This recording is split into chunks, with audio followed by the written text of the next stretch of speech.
This is the Mancave Podcast. Ladies and gentlemen, boys and girls, we are coming in your ears on the Mancave Podcast. I'm your friend and your host, Benjamin Salt. Oh yeah, that's my cue. I'm your other friend and co-host, Sam BK. I do love when we do this, there's always that kind of like slight pause, and then I have to edit that pause, and I'm just like, where is it? When does he start talking? It's a nightmare. But anyway, we're back in the man cave. We are, all stuck inside all of our man caves at this current moment in time, so we hope you're staying healthy. This is possibly the strangest time to have ever been alive. Ever. It's just weird being outdoors, the way everybody's acting. Well, not outdoors. You're not allowed outdoors. You've got to stay at home. Stay safe and stay at home. Or when everyone's playing supermarket sweep. I think we're now getting past the stage where people are panic buying. I think we are now quite easily and comfortably into I don't want to leave my house. I'm literally going to go Tesco, big shop, go home, done. Like, none of this messing about with 26 rolls of toilet paper. Nobody needs that. It's funny though, because some people are being very serious, like they won't walk past you in the same corridor in the supermarket if they can help it. And there's other people who don't give a fuck. Like less than a metre between you. And yeah, you've got people with face masks in the supermarket and you've got people who don't give a shit in the supermarket. And I am the guy with the face mask, but without the face mask. I don't want to get sick. Who wants to get... I feel like this is natural selection. If people are stupid enough to not understand what about 6 foot is and to stay away from people, it's not that we don't like people. It's just that we don't want each other get sick. If people are so stupid to not understand that, well, they deserve like to Jack get Grealish. Idiot. Like, Jack Grealish deserves neither to sign for Manchester United or he also deserves to get coronavirus now. Just when I start to think, maybe footballers are hard done to, that idiot decides I'm going to go outside and set a terrible example. Ugh. Silly boy. I thought I'd go around to my mate's house. I'm really sorry. Jog on. Yeah. No sympathy. I have no sympathy for anybody anymore. So much respect for him. And quickly on the topic, for any video podcast watchers, we are currently wearing both a Juventus t-shirt and a Spain jacket. I do actually have a t-shirt, but aren't we? We're giving our love to Spain and to Italy. I don't think we actually have any Spanish or Italian listeners yet. We've reached other parts of the world like Japan and Israel, but not Italy or Spain as of yet. In FIFA Farewell, we did that amazing bit of Italian audio from yourself. Who can ever forget that classic moment? Exactly. Ciao a tutti. Ciao a tutti. Beniti quel cane. I don't know. El Mancave Podcast or something. We'll have to maybe reimagine our Italian. But on today's episode, we are going to be discussing some news in the past week, which is exciting. Gaming news. The news is pretty depressing, so we're going to cheer you all up. Yeah. And then we're going to discuss the big topic for the end of this year to keep us thinking. It's the end of March, which has actually been a year. So we're going to think to the end of the year, which is in 9 years' time. Which is the PS5 versus the Xbox Series X. Yes. The round one of the next gen face-off. I'm excited and intrigued, and I think we're going to have some good thoughts on that. So, what we'll jump into is the gaming news, which I think has become way more prevalent with the fact that a lot more people are playing games. And we're begging for anything new to come out that makes us happy. We're hoping to swipe on our phones and those good endorphins to just rush because, oh my God, GTA 6 has not been announced. No. So probably non-gaming related, but UK related to our audience. Disney Plus is now out. That came out that's in actually the the past best thing that's happened in week. the last week. So anyone who loves Star Wars or Marvel or Natural Geographic, you can now enjoy Jeff the Goldblum. splendor. Now it is in 4K and in HDR, but as everybody is saying, that probably won't last for very long because of so many people currently using the internet. Yeah. So enjoy it while you can, audience. Also, kind of like Netflix, how everybody has somebody else's Netflix account. Can you do it with Disney where you just sign into somebody else's account, or have they been a little bit more smart about that? What's the situ? I've not actually thought about that, to be perfectly honest. It's kind of just like a username password deal, so I assume you can. I've not. It didn't give me an option to purchase multiple, because on Netflix you can. Oh, I want 5 people to use this in different rooms. I Yeah. mean, whereas on Disney, it's just one login and it doesn't even give you that option. So maybe it is just a one and done kind of thing. Well, let's test that theory. If anybody wants to slide into the Mancave Podcast DMs with their Let us with their know. Disney Plus login details, I'll happily do that. But we'll give it the 7-day trial and see if it's worth it. Because on top of Amazon, on top of PlayStation Network, on top of Netflix, on top of Xbox, it's now Disney Plus. So another subscription. Yes, brilliant. But also in other news, with kind of things coming out, is obviously with more people on the internet, we now have both the PlayStation Network and Xbox Live announcing that they are going to have to slow down elements of their service to accommodate for the everyone. bandwidth. You're just gaming too goddamn much. So PlayStation have said they're slowing down downloads. I've noticed that. I have noticed that. I was downloading the Predator beta for the weekend, and it was like 27 hours remaining, and I was like, wait a sec, this isn't what's happening here. My internet connection is fine, and then it slowly got quicker, and it still took maybe like 4 hours to download. I was like, wow, I'm gonna go do something else. My friend kind of sent me something on Instagram, and he was like, this is saying it's going to take 34 hours to download this game. Yeah. It's like, oh, I understand, but it's crippling the network to a point where it's non-usable. I was on Battlefront 2 this weekend, and my character was just running off in his own direction. I kept getting killed. I was like, great, I've just spent 4,000 points in Obi-Wan Kenobi. Dead. And you can't use them. Xbox, I thought it was quite a funny one that they've announced something that they've stopped. So they have an ability to upload your own photograph as your gamer tag, which I don't think you can do on PlayStation. But anyway, you can you could link Facebook. You can't anymore. No, they undid it. Yeah, good on them. But yeah, so you can't now upload your own photograph to Xbox because apparently there's that much information on the server that like can't have all these photographs being piled on as well. It's very, very weird to see a strange strain on the internet. But in good news, if you do find that you can actually download stuff, internet service providers in the UK now have announced no data caps for the foreseeable future. So I have an unlimited plan anyway. I think most people do. But if you are one of these people that maybe have like a 10 gig data cap or 100 gig probably, no more. You can download and watch as much internet as you like. So happy days. But Sam, what games are actually coming out over the next kind of week, if people can get their hands on them? Well, you've missed the chance to play the Predator demo. So if you want the info on that, there's a great new video that's just gone on the Mancave Podcast. It's our little 5-minute review. Nice little segue by myself. We give my thoughts on it, the ups, the downs, the positives, the negatives, and all that good stuff. So, please comment on that if you want any further information.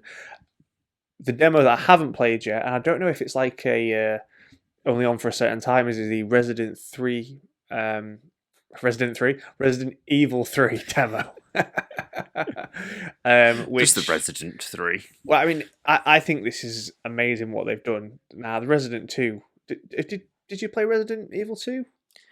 I didn't, but it was like, Oh, wasn't it rated as like the highest or the best game to come out last year? well, And everyone was like, it's a remaster. How has that happened? honestly, it's a PS1 game that they've remastered as well, and it looks completely different. It's amazing. I mean, I really enjoyed Resident Evil 2, the first part anyway. The second part of the game was kind of a bit meh, and I just didn't enjoy it. But what they did was amazing. I had so much fun. I've never had more fun on a zombie game.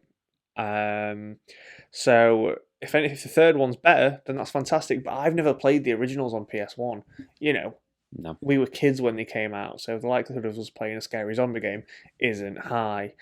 But I'll definitely be playing that soon on the demo front as well. And one that I definitely did play, I know one of our listeners, Ches Vegas, would have played this for probably 6 days of his entire life, which is apparently out tomorrow. So the day that this comes out is the Call of Duty Modern Warfare 2 remastered. This is going to be huge. This would be massive, based off of, I think, the success of Call of Duty Modern Warfare 1, so COD 4, coming out last year as part of a COD. And then they've also released this new Battle Royale COD. I'm very confused. I think they want you to play Call of Duty. Ben. Yes. Right. I missed the Call of Duty boom as a teenager. I was involved in other games, and I can't, and I've tried. I downloaded last year the Modern Warfare 1 thing because it was free on PS Plus, and I tried to get into it, and I was like, this is a lot harder than I thought it was. But I've been playing some BioShock recently, which is kind of in the same-ish vein, and I think I might be in the right place to try it, but I don't understand. There's so many different versions of COD. There's so where it gets ops. confusing is you have 2 games developers that make Call of Duty games. Right. So 1 year, one of them makes the game. Yeah. And releases it. And then the next year, obviously having like a year gap, is another. So it's it's not Act. I think it's Activision and I can't remember the other one, but it begins with a T. Right. And so you've got basically the same franchise but made by 2 different games developers. That's crazy. And each one of them brings their slightly different take to the game. Interesting. So the Modern Warfare series is made by, I want to get this right, but Activision. Yeah. And that's the one that most people love. But the other one had like game modes like things like zombies and stuff like that in it. And that is why there is such a huge just catalogue of Call of Duty games, is because they're able to churn it out year on year. Where do you start? The one that came out last year for free on PlayStation Plus is the best. Is for me still the best game. Oh really? Just from I struggled with that. It is a challenging game, but yeah, that is definitely the one that most got people really involved in the mainstream for Call of Duty. So Modern Warfare 2 is like the continuation of that. Right.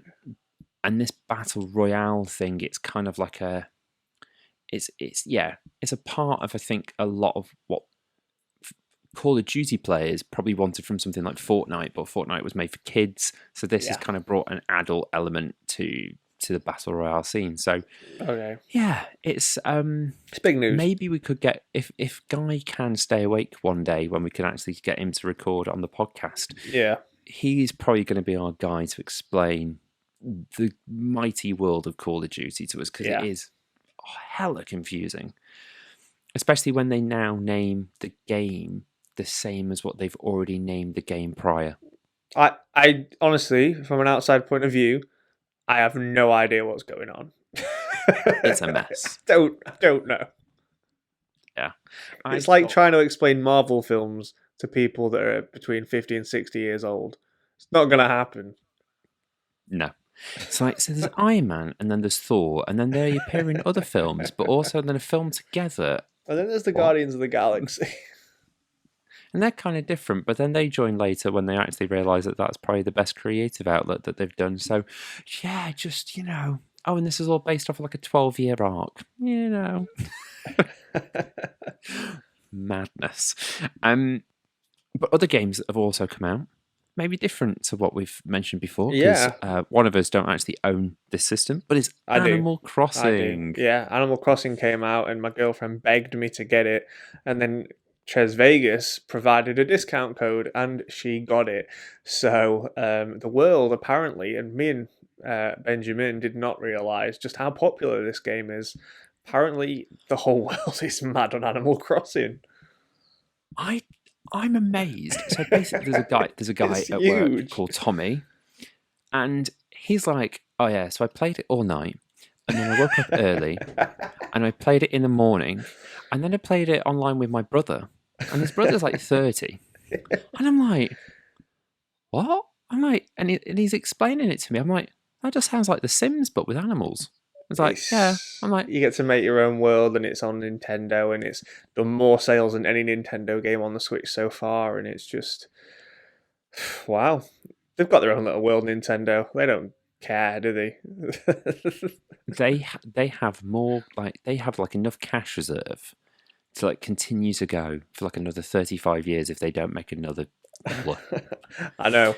And what I found amazing, like mid last week, is because of isolation, people staying in and everything.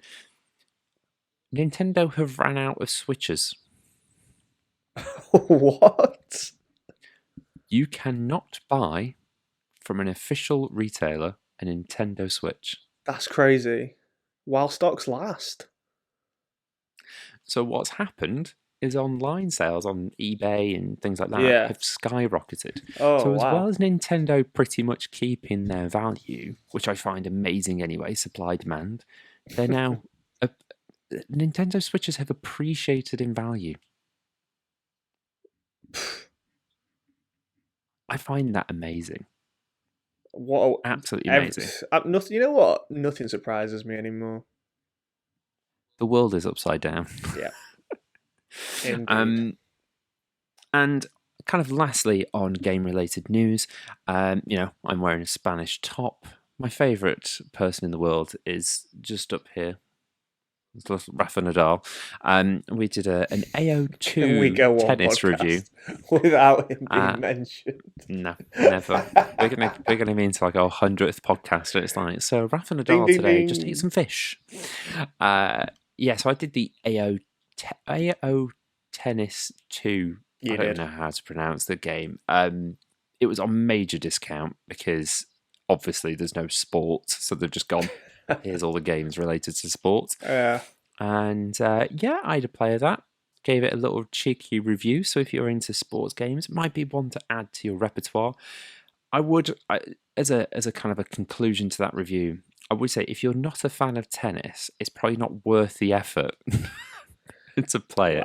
Like FIFA, I think even if you're not the world's biggest football fan, it's probably a game you could probably pick up and kind of play with your mates. Look at Guy. He doesn't even watch football, but he plays FIFA. Amazing at FIFA. I don't think AO Tennis 2 is going to do that to the tennis community. No. But I'm pretty proud of the review, so give it a watch. So that's this. That's today. The news. The news brought to you by Mancave Skincare. Definitely not sponsored. Get your promo codes in the show notes below. So Sam, you came to me with this topic. Yep. I thought it was a good topic. PS5. Xbox Series X. Right, so hold on a minute. Who wins? We've got notes. Right, hold on. So just say the Xbox name again, because I still don't know it off the top of my head. Xbox Series X. Series X. That's what it's called. So right, so let me just try and get this right. So we had Xbox. Then we had Xbox 360. Then we had Xbox One. And now we've got Xbox Series X. I know. Then we had the Xbox One S, then the Well, Xbox One X, then Xbox Series X. I don't like the name. They know. I don't like it. Do you know the one thing I also think that they've gone with a strange kind of decision? Right. And comment, get involved. Find us on Instagram and also comment is, why have they made it a tower? Because they're about that PC gamer's life, aren't they? All right. If anybody from Microsoft had spent 6 minutes in IKEA, they would have realised that that design is a bad idea. Because they are going, get your 8K TVs, get your 4K TVs, come buy our lovely new games console to put with your brand new shiny TV. In front of it. Oh, but it's either going to have to be at the back, hidden, it's going to have to be at the side, which your dog's probably going to pee on, or you're going to have to fit it in a slot that it's physically never going to fit in. Not going to work. I had an issue this week. I've got a brand new TV and it's awesome and it makes me happy. And whilst I was doing some rejigging around the living room, the PS4 was behind the TV and it blocked the signal for my wireless controller.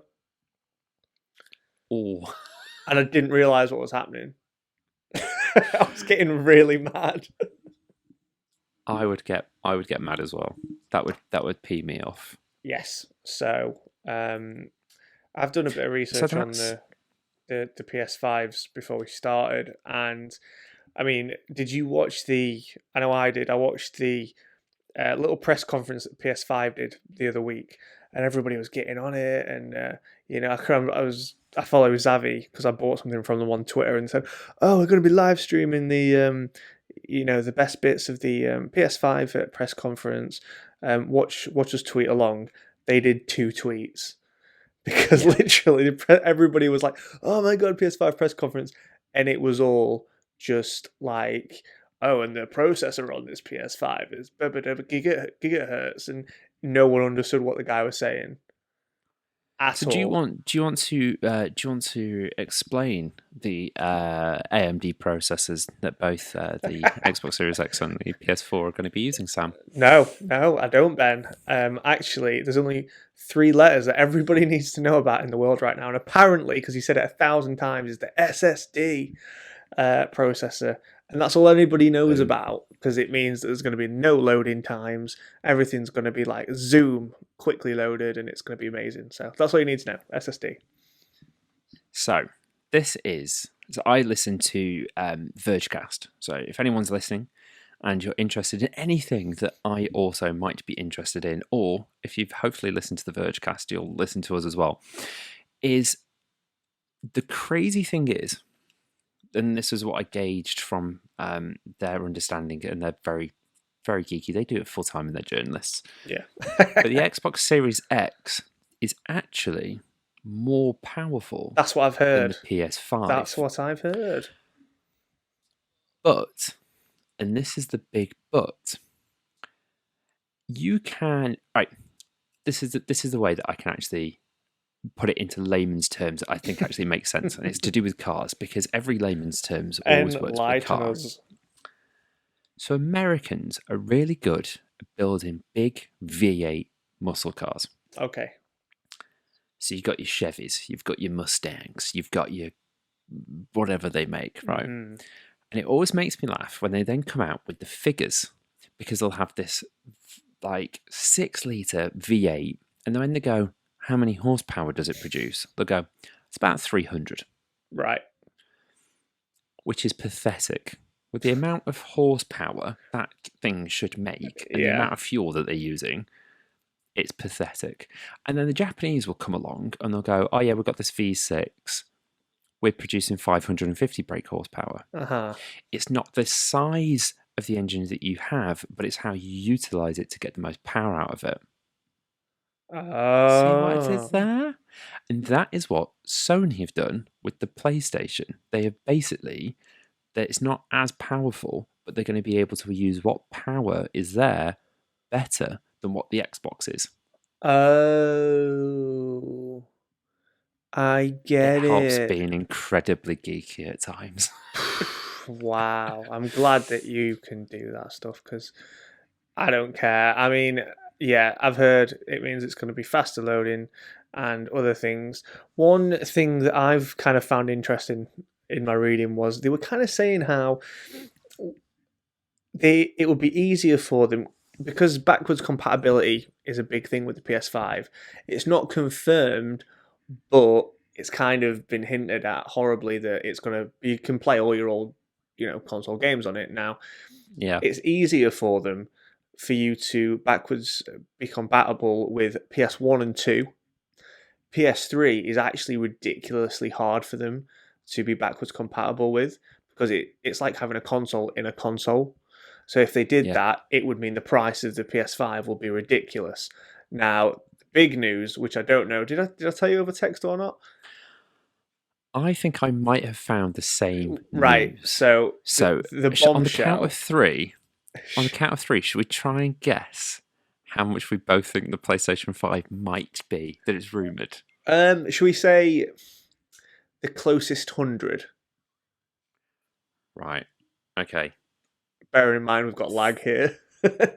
So three, 3, 2, two, 1. £800. £800. We did it. Yes. There you go, yeah, guys. so apparently some like Scandinavian company Danish. or something. £800. Yeah, it's going to cost like 6,000 Danish whatevers, and that converts into 800 English pounds. Now, I would hope that the majority of rumours are probably aiming it at about 450 quid. Yeah, everyone would be like, you know what? That's a lot of freaking money, but we can understand it. That's okay. That's what happens. And I can kind of understand.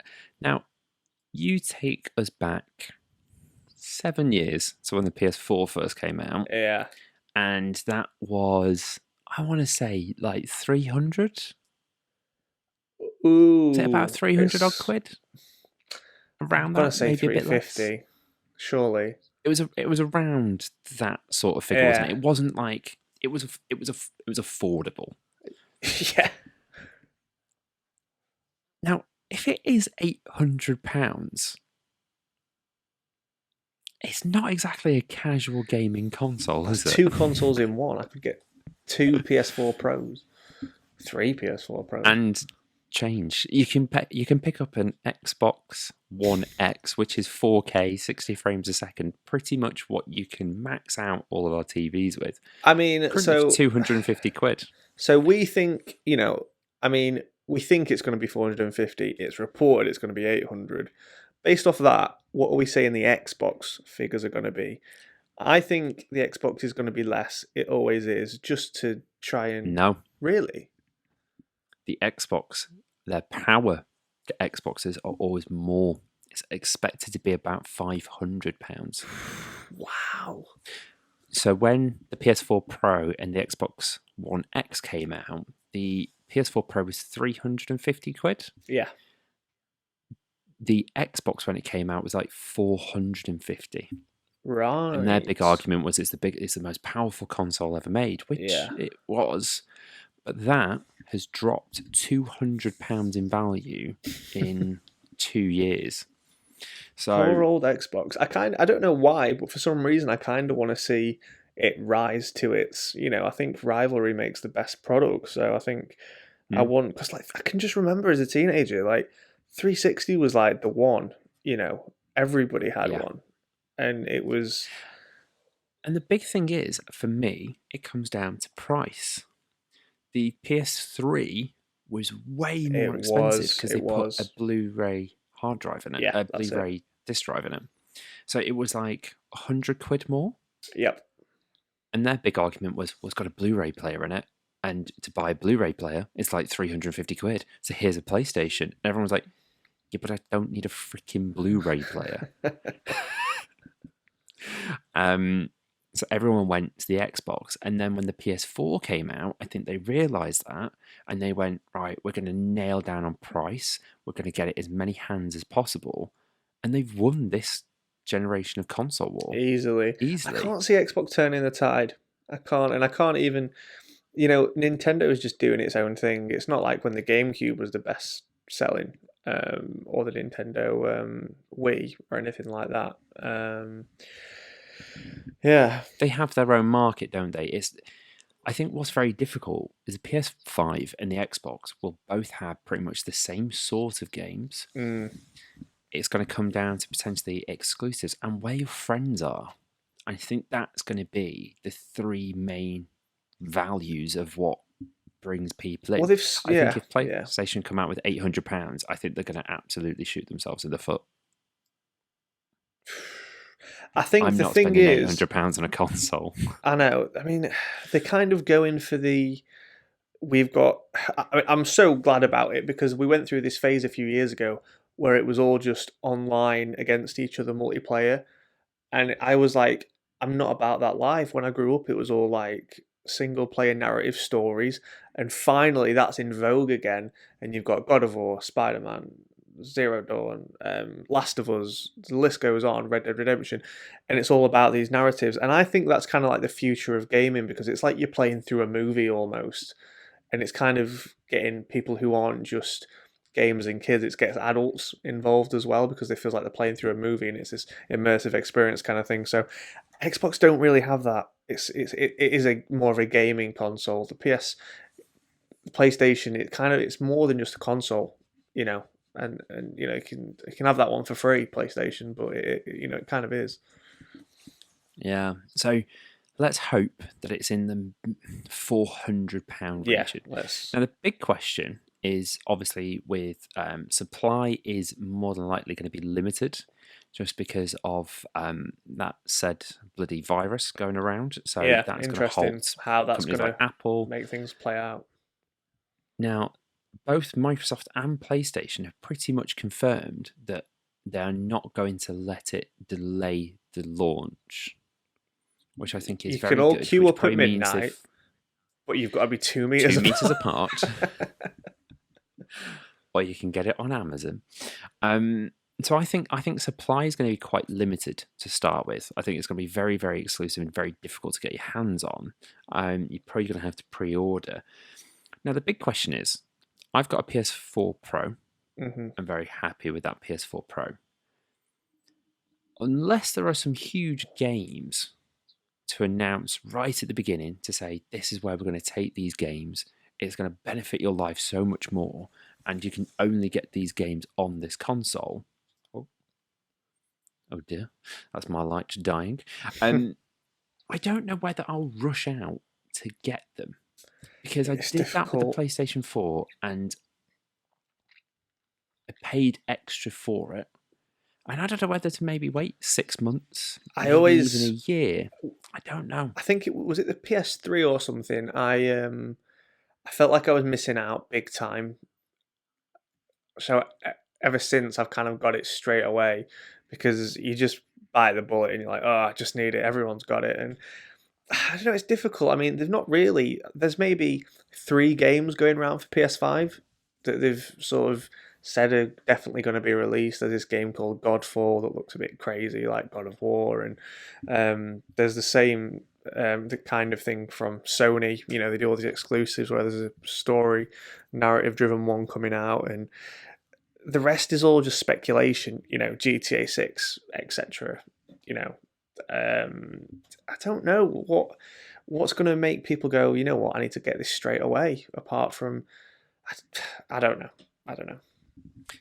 The big thing that obviously is a big draw that they're all absolutely harping on about is 8K capability, which I think for 99.85% of our listeners, I can imagine, do not have an 8K TV, or at the moment are not even possibly considering an 8K TV, and probably have only just recently bought 4K TVs or a decent 4K TV. Yeah. So I don't understand the premise of pushing a piece of technology. It's not ready literally in nobody's houses. It's not in anybody's house. And if they said, what this is going to be the greatest 4K gaming experience. Mm. We can go up to 8K when it's ready, but we're going to deliver incredible 60 frames a second, 4K, no dropout, instant loading. I think that'd probably get people a bit more excited. It's like, oh, actually, that's going to fully utilize everything that I have currently in my home. Yeah. I just the whole 8K thing. It's like I'm waiting for that. Like I don't know, like the graphics jump between the PS4 There's always a and graphics the jump, PS3 isn't there? was quite big. When you look back at it now and you play an older game, you're like, holy crap! Yeah, there was a big jump. I don't know. I still don't feel like they've got everything out of like the PS4 Pro and the Xbox One X. I still don't feel like they've nailed everything out of those two consoles. They could have waited another year before announcing this console. Yeah. I don't think anybody would have minded that much, but they're going for it. They're gonna release it. It's just frustrating this year. Like last year, every 2 months there was an awesome game coming out. This year, there's no games coming out, and it's so frustrating because they're all being saved for the PS5, and there's only Last of Us, Cyberpunk, and maybe Watch Dogs and like Ghost of Tsushima, as we said on a previous podcast, that's coming out that actually look like ridiculous games, and it's kind of like, well, what, I don't know, unless they're saving some really stupidly big games to come out for, I just don't see why. I mean, I'm not complaining it's coming out early, but I don't know. I want to get it like at Christmas. You know what I mean? But Yeah. I think, look, there's going to be a big reveal, and we'll probably see a trailer, and we'll all be like, "Oh my god, we've got to get it!" So they know, we don't. It's all speculation at this point.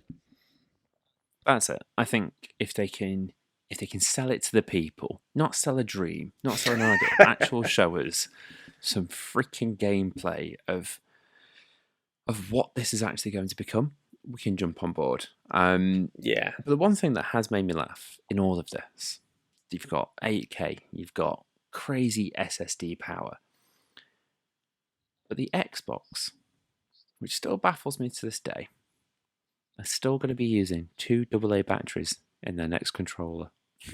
Really? Why, oh why, have Microsoft not been able to work out a rechargeable battery unit? I bought one when I bought my Xbox for £10-15, a rechargeable battery that just goes into the place and you charge it through micro USB and it charges fine. Why are Xbox absolutely obsessed with keeping people putting batteries in their controllers? It's farcical. Hello, buy a console. Buy a console for £500. Oh yeah, but you need to buy some batteries. Absolute madness. But yeah, more power. I think that's pretty much, in terms, like you said, in terms of the press conference, it was just, here's some tech specs. I think normally, everyone's getting ahead of themselves because there's no new news or anything like that. Everyone's like, we need something new. There's no games coming out. I feel like it's normally May that the big reveal happens anyway. So, well, it's usually around things like E3, but that's all been cancelled. Oh my god! Oh yeah, you just reminded me. E3 was cancelled. All the games that are going to come out for the next 5 years would have been revealed. There's been a Batman one, a Harry Potter one that might have been revealed. So upset. Just But on a positive, what we'll have to do for you Mancavers out there is, if you're not able to keep up with the news on Twitter, we shall keep you up with the news on the Mancave podcast when it does become available. But yeah, I feel though I'm excited, but I'm also very, very intrigued to see how they're going to get us to part with our cash. Yeah. Apart from the fact that it's new, it's like, what is it that's going to absolutely get me to spend a holiday on a console? You'd think they've a holiday. They work on it maybe 1 to 2 years after the last Gen 1 has been released. So in theory, they've been working on this for maybe 6 years. Is that right? Yeah. Surely Yeah, they've probably 5 come years. up with something absolutely generational that's going to make us go, holy crap. I think when that first trailer drops, we're going to be like, oh my God, 2020 has been saved. I'm being optimistic. Do you think it might be VR? No, because I have done a bit of research and they don't want to smother people with that kind of stuff. Because if they say, oh, here's a PS5 and here's VR, it's like it's an extra thing to buy. If they're all going to be charging us £400 to £800, a VR headset that's X amount of coin is too much. So they've said that's going to come later. The next gen of VR will be separate. Because this current gen of VR has done so ridiculously well and everybody's enjoyed it so much. I don't actually think I've ever seen one in real life. I actually went round a friend's house and the guy had it on. He was playing Beat Saber. That's it. There's maybe like 3 games where people have been like, oh, this is VR's awesome. There's a Half-Life one that came out recently where people have been like, oh, this is...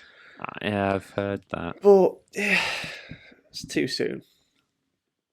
It's like Apple with augmented reality. They're just like, yeah. It's got to be the future. It's like, is it?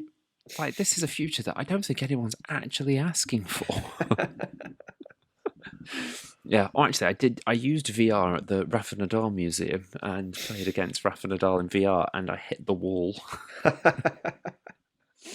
So there's a fun clip of me doing that. But, well, Mancavers, let us know your thoughts on what you want to see from the PS5, the Xbox Series X Tower leaning of Pisa. And yeah, I guess we'll try to see you next week. I can imagine we will, because we haven't got anywhere else to be. So we will we'll definitely see you in the man cave. So We will. Any more points before we wrap this absolute mother up? Wash your hands, stay safe. Maybe if we all talk about something enough, it will happen. So let's say PS5 trailer to get everybody out of this mood in April. Yeah. Love it. Well, everybody, I'm Ben. I am Sam BK. It has been an absolute pleasure, and we shall see you in the next episode of the Mancave Podcast. Wash. Ciao bella. Adios.